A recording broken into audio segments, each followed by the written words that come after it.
studios in Dawson Street in Colombo.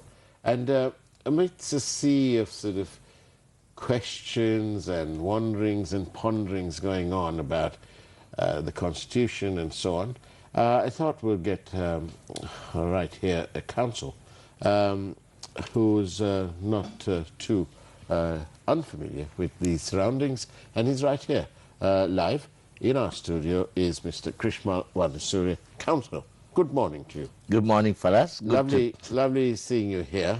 Yeah. I missed you the last time. Thank you. Yes. Thank you that you missed me. No, but it's nice to be back and with your change set and the Jones tea and all that stuff. That's lovely. Indeed, yes. Yeah. We thought this is a nice little touch. It's a nice cup of tea for the morning. So is it good? Yeah. I'm glad you like it. Yeah. And also, since it's the first time I'm in the new year, may I take the opportunity to wish you, your viewers, and indeed the entire Sri Lanka very happy and fresh thinking 2020 as we forge forward. And that is the thought, isn't it? Fresh thinking. I thought I'd ask you, Krishmal, let's first, I'll ask you the main theme, which is there are various sort of proposals being put forth, ideas even, constitutional change, where they seek to up the minimum level. It's approximately, I know the Constitution doesn't talk about percentages, but they talk about 1/8 and 1/20 and so on. Approximately 5% of the numbers polled is currently the minimum that you need to poll that if you are to enter Parliament. They want to up that to, I think, what it was before, approximately 12.5%. This, in effect, will, according to some analysts, this will effectively wipe out small parties. Mainly something like the JVP, which you were once upon a time a member of. I was not a member of the Well, you were chosen by them. By them to represent them on the national list. Yes, and then but they then they opted on to you. send someone else in our place. So, I mean, that's history. So, Yes, yeah. But bad things are always remembered by people. Particularly by you. Yes. Now, so, therefore, what is... That's on the one side. Then on the other side, there is this pursuit of an equity for all of us in this island. So there's that. Then there's internationally, the government, various governments here, are promoting this whole thing that, Sri Lanka is in this reconciliation, unity and all that business, and we have independent everything. So it appears there's a mismatch. And I thought we could ask you to talk about that. Yeah, good. Three questions that I identify in what you asked me for us. First is on the proposed amendments. Now, when I say proposed amendments, technically, we are still on court vacation, so I'm only going on what your production team, Shehan, and them very kindly sent me last evening, some links to what was reported as Mr. Vijayadas Rajapaksa having proposed some amendments to the Constitution. But your second and third questions, actually, your principle of equity for all, this one law for everyone, and the international community, also relate to the recent political result, if you like, the election, the presidential election. So can I start with that and get to... Yes, of course. I read the result for us, the recent result, in two ways. Particularly for those like us who perhaps voted an alternate, because we thought that what people wanted was something beyond the normal political stream, the cutthroat two-party political system, because we felt lots of people were demanding for an alternate out of that. However, we must listen to the people. And the people have very loudly spoken. Out of 15.6 million, only not even 50,000 have voted for that alternate, the non-political alternate, which was General Seranayake, which candidacy I was espousing at that time, which was only fourth. But between the fourth place and the first place, there are millions of votes. So people, to me, still appear to think that they'd rather go with the political mainstream. People, however much they want to espouse the cause of alternate groups, when it comes to election, even the JVP, which is a political party, have almost come down almost by half of what they polled the last time. That's right. They only managed to get about 415,000. Yeah. The people appear to favor the two larger political parties. Now that brings to this question of you ask about equity for all. Now within that system, how do we assure this? I think going forward, particularly to a general election in April, March, particularly the polarization of this brings nicely to our vote, the minority vote, if you like, that we can speak of a bit later. I think going to March, April, even the two major political parties, because of this large floating vote now, which is now existent within the party system. Now, when I said earlier people have opted to go with the two larger political parties, what we saw in the race was they were trying to appease a crowd that was still a floating vote within the party. They are not going to vote for the same old political crooks, if you like, but they want fresh thinking, fresh faces, but they want these faces to come out of the political mainstream. Right. So going to March, April, people are going to demand even from these major political parties, professionals and others who they think are clean and new. Now that leads you to this question of the proposed constitutional amendments. Now, one more thing, Faraz, one more thing that I just like to touch on that last election result is, whilst we saw a vast polarization of minority communities voting en bloc to one candidate, whereas another candidate, the present president, His Excellency Rajapaksa, in fact at his statement when he took oaths, stated that I expected minorities to vote for me. I hope that you will still work with me going forward, although you didn't vote for me. Yeah. That showed a massive polarization of ethnic votes. Now that, when you convert to what is proposed in the constitutional amendments, from what I read actually, because I'm technically still on court vacation, except for you. So you need to go to Hardstop to see what exactly is coming in the lines. But from what I have read in the reports, what is proposed is, remember, 14th Amendment to our Constitution, Faraz, brought about a novel way of voting. First change it did was, other than just electing one candidate, it opened the way for a preferential vote. So although some people say whether you won or lost, you can still go to Parliament. Unlike the first past the post system. So there was a proportional representation and there was a preferential voting. So in proportionately to the number of votes that you polled, a party would get some seats in Parliament, irrespective of whether they won or lost their seats. Now there are arguments favour or against it. We can go into that later. Then together with that, people got to pick 1, 2, 3 candidates in order of preference, so-called Manape.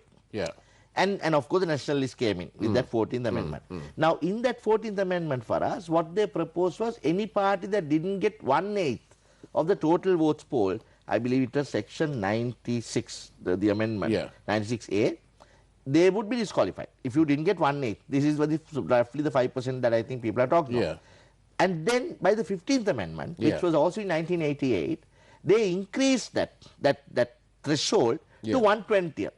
For obvious people say for political reason.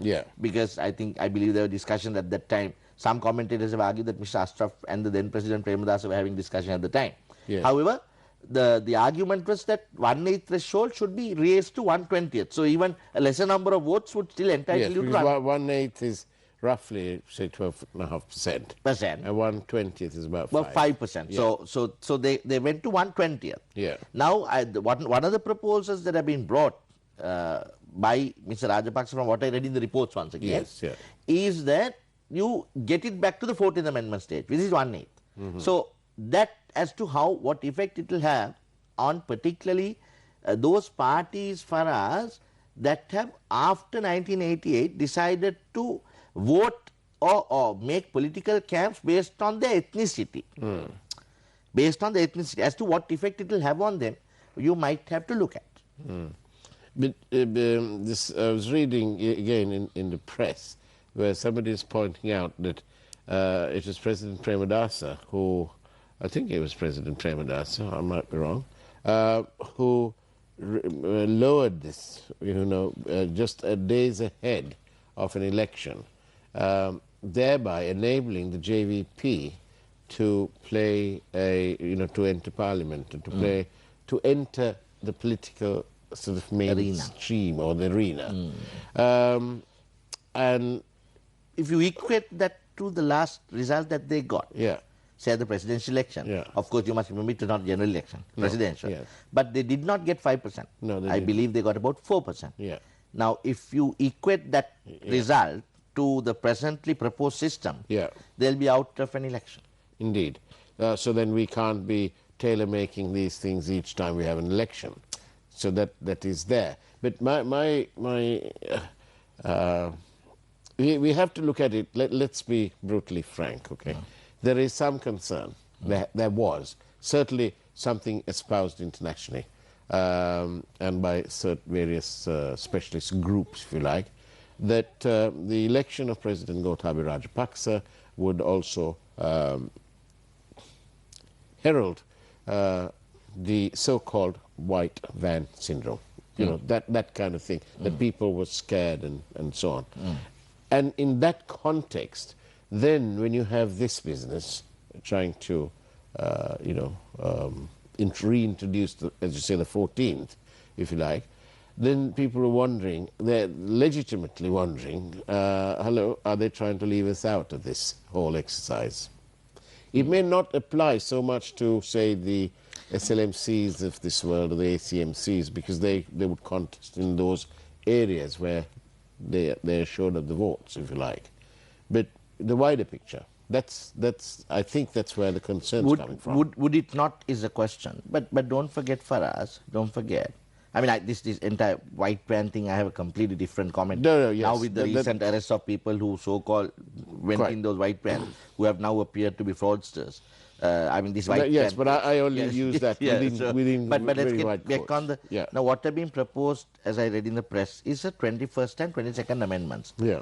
Possibly, they correspond to the 14th and 15th amendments that I spoke of earlier. Yeah. Right? Now, 14th amendment, as I said, was to begin the proportional representation and the minimum cutoff of 1/8. Then 15th amendment earlier was to increase that to 1/20th. Now, 21st, 22nd amendments for us go a bit beyond this also. Yeah. They also speak of a revisiting of the Constitutional Council, the appointments of judges, Attorney General, police commissions, the commissions, all. So there are a lot of proposals that I read in the press of what have been proposed by Mr. Rajapaksa, which has, of course, come as a private member's bill. So there is a legislative process that must go through. Yeah. We must not sort of sort of worry ourselves about it too much, because private members' bill must be placed in Parliament, and people must go through the legislative process of it. Then if it's a constitutional amendment, it has to be a 2/3, and ideal it will definitely go to the Supreme Court like we went with the 20th Amendment. So there is a big process to follow. There will be a lot of time for debate and critique on this. But what is proposed for us, going back to a question of minorities, don't forget that before this 1988, lots of, Sri Lankans, I look at myself, although I'm a Sinhalese, I look at myself as a Sri Lankan. No? Lots of us do, because we studied with all sorts of nationalities, and that's how we've grown up. Now, earlier, the main political parties, attach yourself to what I said about 10 minutes ago about the two mainstream political parties that have come to the forefront in the presidential election. Those political parties made room for minorities also in their representation. Indeed. So they would ideally look at, say, an area like Beruwala and look at, well, who's the popular man in that area, and if it's a minority-centered area, they'll put within their party a man who will contest in that area, right? And that's how minorities found place. Yeah, that's how they found place. And also, let's not talk of Sri Lanka. If you look at the recent British elections, which you and I also spent some time in on and off. Yeah. Now, it's once again the two major parties that have garnered a majority. All the little parties, including the Lib Dems, have not even passed 2-3% in some electorates. That's right. So there appears to be a trend. Trump again, US. Yeah. There appears to be a trend for us where people are now voting along the lines of nationalistic politics. Don't take me wrong. I am not talking of Jativada. No. I'm talking of Jatikavada, nationalism, not ethnocentrism. You know, people seem to be looking at, well, you know, be Sri Lankan by Sri Lankan sort of thing. Yeah. We are Sri Lankan, we need to find the best possible means for it. And for that, we are going to give a mandate to a leader who can give us that nationalistic values back. Yeah. Now, we need to work with this. We need to be, politics is listening to the people. We need to work with this. So I don't necessarily think that it's going to be a threat to a minority vote as such, as long as you're not going to depend on a minority vote alone to build your political future.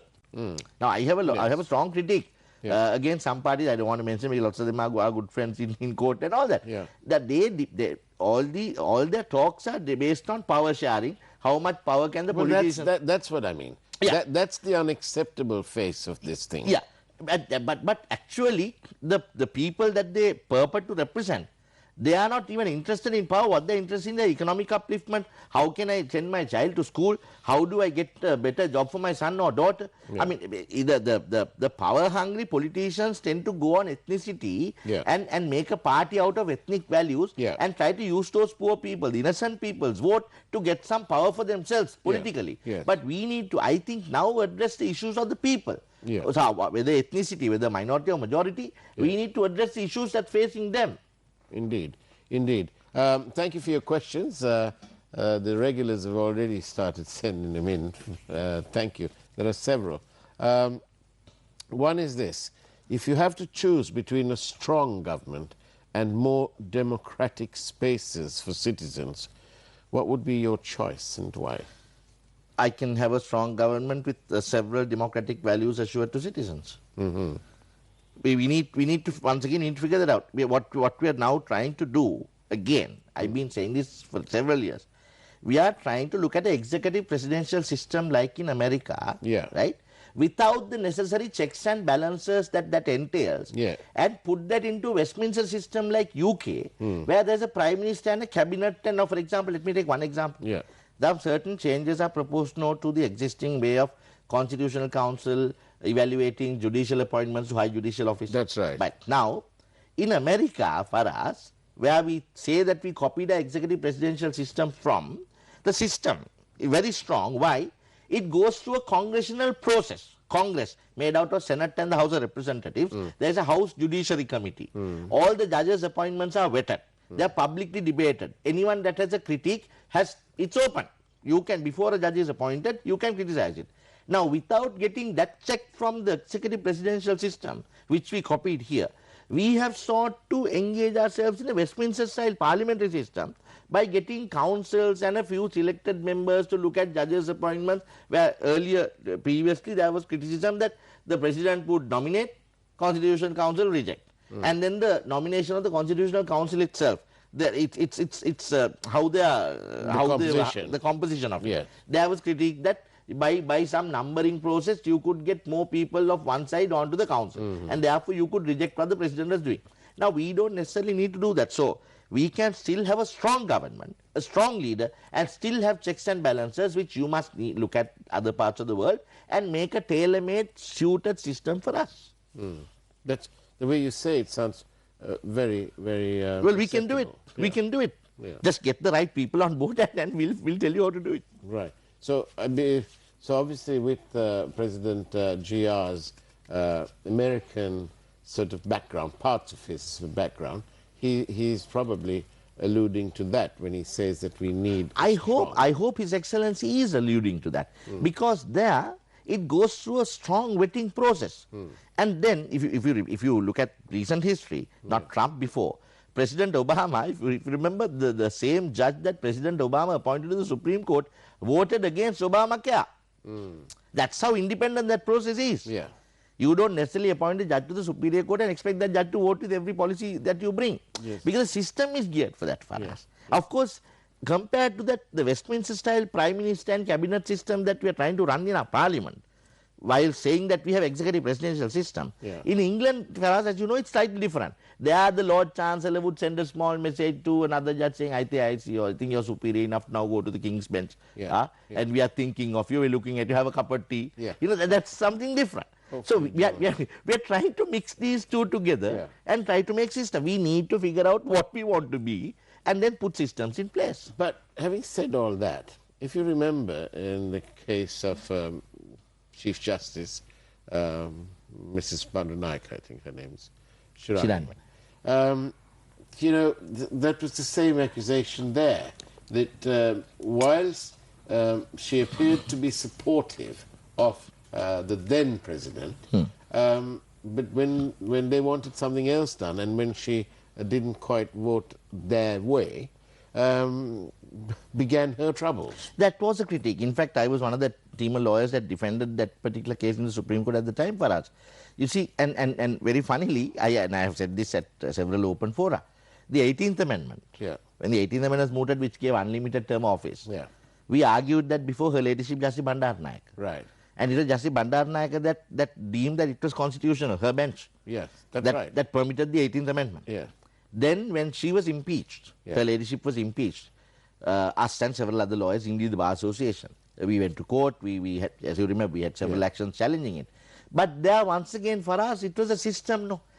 Whatever the critique was about what Her Ladyship decided or not decided in Supreme Court, you see, there was a vacuum, no, in article, if I remember Parliament Standing Order 78, there was a vacuum as to how to impeach the judge. That's the argument we took. We said that unqualified parliamentarians who haven't even got to 8th grade, if I remember correctly, could not sit in judgment over a judge. Whilst the impeachment process was very clear, the legislature could bring a motion of impeachment. Right. The judicial arm of people, the arm that the Constitution says can look as to whether a person is guilty or not. That judicial arm must constitute a bench to judge that judge. Indeed. What the Parliament was trying to do was they were trying to bring the charge and judge the judge also, which we said was unlawful. Right? Then the executive arm, if you're found guilty, then you are removed from office by the executive branch. Now that's how the system was supposed to work. But there was a lacuna there. There was a vacuum. But now, I believe after the recent standing order amendments, they have provided for that. So once again, that was a problem with the system. Not that we did. When you just said this, and you know that I am very passionate about what is being described as the greatest scam ever inflicted on independent Sri Lanka, also known as the bond scam. When you say what you've just said, a thought has come to me that, you know, it's a bit like the central bank ordering the forensic audit. It is the central bank that is being investigated here. It is not Mr. Mahendran. Mr. Mahendran was part of the central bank. And therefore, I find it odd in the extreme that it's the party being investigated who is ordering the investigation. However independent that investigation may be, it should have been somebody else. Maybe the president, I don't know. Maybe the Ministry of Finance. Or perhaps an independent committee appointed for that purpose. Yes. You know, so that I just wanted to draw that parallel to what you're saying. Now then, how does you know, forever and a day we can't, you know, we are I am certainly entering the twilight years, if you like. Not yet, Faraz. And for how long are we going to argue about this blessed equitable lifestyle for all of us here in this country? Why can't we sort it out? What is the business that, what is the form that we can have? You know, the president says, I want a strong constitution because I can assure safety and progress with that. The others say, well, no, you're trying to leave us out. And those people, some of the people who are saying we'll be left out, are the people who try to become kingmakers. That's exactly what I was trying to say for us. I have sympathy with the present statement of His Excellency President saying that I have need to make a strong government. Because if I am supposed to be your executive president, remember before the presidential election, the main opposition party to President Rajapaksa went out saying that they wanted to further amend the executive presidency and further dilute it and take the powers out. But President Rajapaksa never said that. So the people have voted for President Rajapaksa. So I believe that mandate is for a strong executive system, and I have no problem with that, subject to sufficient safeguards being implemented. If you want to have executive presidential system that we copied from America and France, let's take the checks and balances also. Right? I have no problem with that. Because for us, last 5 years, 2015 to 2020, unfortunately, a government that we also played directly or indirectly part to bring into place. As you said, I was part of a national list in 2015. That worked against the then regime from continuing in office. But we put a regime in office now for us. What happened? There was tussle between the president and the prime minister. Yeah. Nothing was happening. What the president was saying, the prime minister was opposing. We ultimately ended up in the Supreme Court for us to sort out a problem between the executive and the legislative arms of government. And the people who went to the Supreme Court have suddenly abandoned every blessed thing and taken leave. So we can't go on like this. Yeah. We can't go on. So if His Excellency the President, present policy is, I want a strong government, I say that's fine, as long as we put proper policy in place and sufficient safeguards so that no organ of government, whether it's executive presidency, whether it's a legislature or the judiciary, can override one another, because remember, we are governed by a constitutional supremacy for us. We cannot forget that. I continue to argue it, as you say, when I am also, I think, nearing my twilight years. Until the day I die, I will argue this. Sri Lanka doesn't have supremacy of parliament, like Mr. Vikramasinghe continues to say sometimes. Yeah. Sri Lanka doesn't have supremacy of judiciary.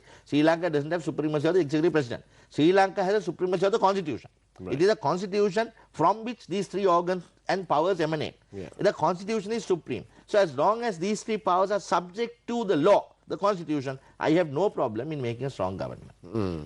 I think there's one very sort of poignant question here. Is it really that the 19th Amendment is detrimental to political stability in Sri Lanka? There are certain provisions of the 19th Amendment that I believe have led to political instability, but not necessarily because of the drafting. Yes, there were problems with the drafting which we ought to have seen. Yeah. I also take whatever little responsibility I ought to take when we argued in the Supreme Court or when we were involved in its drafting stage. Perhaps there were things that we ought to have seen that we didn't see, but we're human. But also remember, it also depends on people who work it. Faraz, you compare the several amendments that we've had. Now we are proposing 21st, 22nd. No? Yeah. America, which has a 300-odd-year-old constitution, in their entire history, haven't had more than, I can't remember the exact number, but certainly not as many as us in our little 20 to 30 or 40 years. But they work the constitution for us. Yeah. They don't look at the letter of the law, they look at the spirit of the law. That's what it is. They look at what the framers have intended this provision to mean. Yes. How did our founding fathers want to build this republic? Yes. What did they mean when they said union of states? For example, when a president gives a State of the Union address, what do they mean? Yes. That the president must give, what is the state of my union of states? What economic state is it at? What security state? I mean, we have to look at the spirit of the law. Otherwise, we can write constitutions like the German civil law systems, which are this huge, and look at every letter, but we still won't get anything done.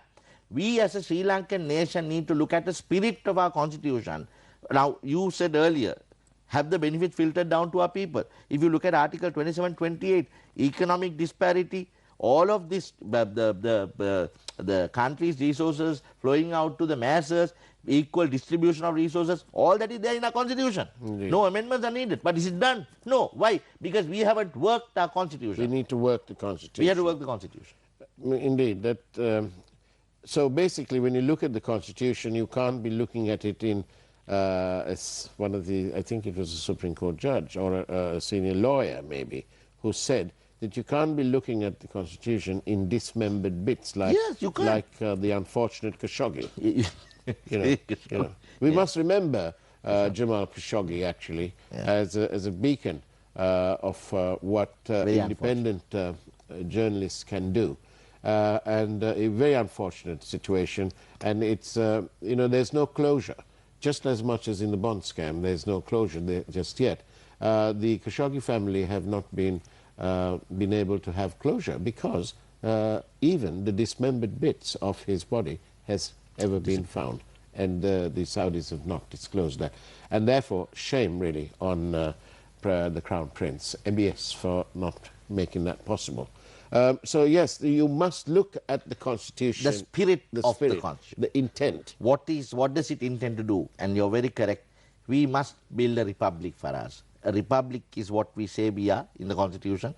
We say we are the democratic, socialist Republic of Sri Lanka. And a republic is something that you and I, your viewers, you, me, all of us get together. As I always say, cut and polish and shine and make every day from the little law that we have. Not something where we spend years and years in Supreme Court trying to interpret one word of the Constitution to try and make a better day for us. We have to work our Constitution. We have to build a republic. For that, the people need to engage more. We need to think, talk, and build the republic that we want to see. Krishna Wanasuri, it's been absolutely marvelous having you on our program, and thank you. And I hope that this half an hour has been fortified by your sipping of the Jones tea. Thank you very much. And that's the way it was. Wish you a wonderful week ahead, of course. And, of course, God bless.